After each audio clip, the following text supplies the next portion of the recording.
Okay, so hi, I'm Morgan Carpenter, the president of organisation Intersex International Australia, which is a charitable and unfunded organisation that provides information, education and awareness raising and peer support. And we promote human rights and physical autonomy for people with intersex variations.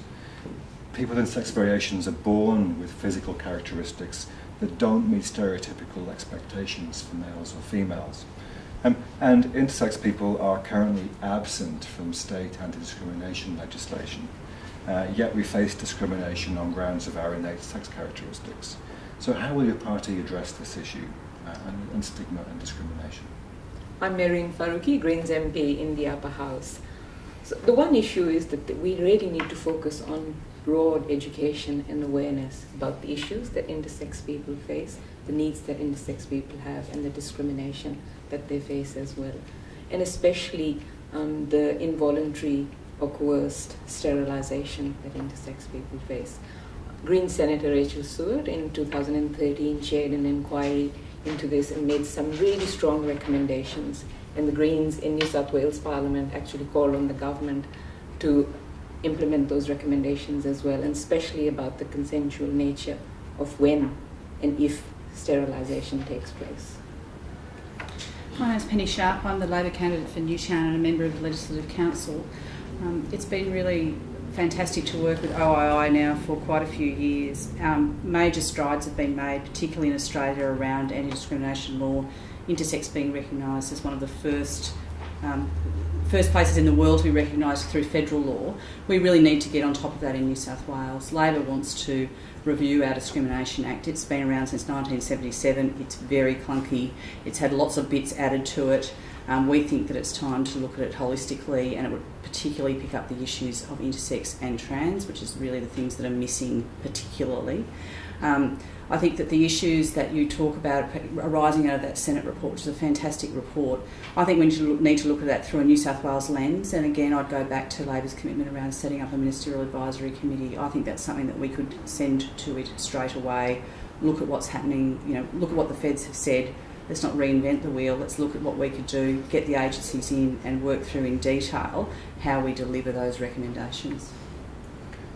I'm Alex Greenidge, the independent member for Sydney. The three areas I'd like to touch on, the first one is obviously the issues around forced sterilisation. I made a submission to the Healthcare Complaints Committee along with OII about my concerns here, and it's something that we really need to make sure is properly addressed, as Maureen touched on. We also need to look at how the federal Sex Discrimination Act interacts with the State Anti-Discrimination Act to make sure that there are not any inconsistencies and to make sure that intersex people are protected in the State Act the way in which they're protected federally. And probably an inquiry is the best way to do that and to achieve that, in my view. Another challenge we face as a result of the Nori case is gender recognition, male and female and other recognition of genders as well.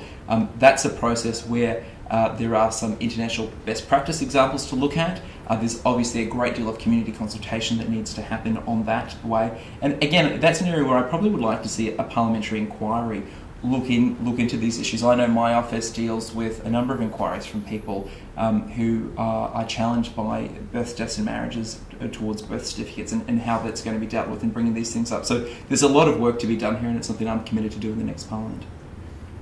So I'm Trevor Khan, a Nationals member in the Legislative Council. I really just want to pick up what Alex said, and Penny and Maureen have both been on a variety of committees over particularly the last 4 years, and I think what we've found is that those upper house committees particularly are a hugely educative tool, not only for the broader community but also for the members themselves.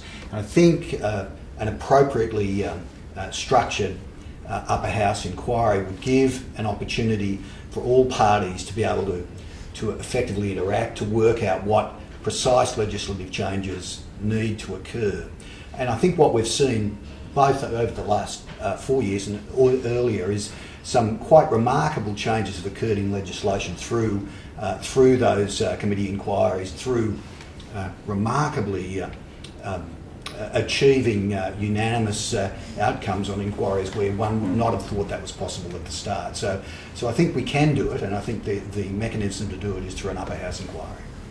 Okay, well, thank you very much for those very kind comments. Just to explain a little bit about the Senate inquiry that's just been mentioned, the Federal Senate conducted an inquiry into the involuntary or coerced sterilisation of intersex people in Australia, and it reported with a cross-party report in October 2013. So that was a very much an investigation of what actually takes place in New South Wales and the rest of Australia. And it found that non-consensual cosmetic surgical interventions still happen in this state and elsewhere.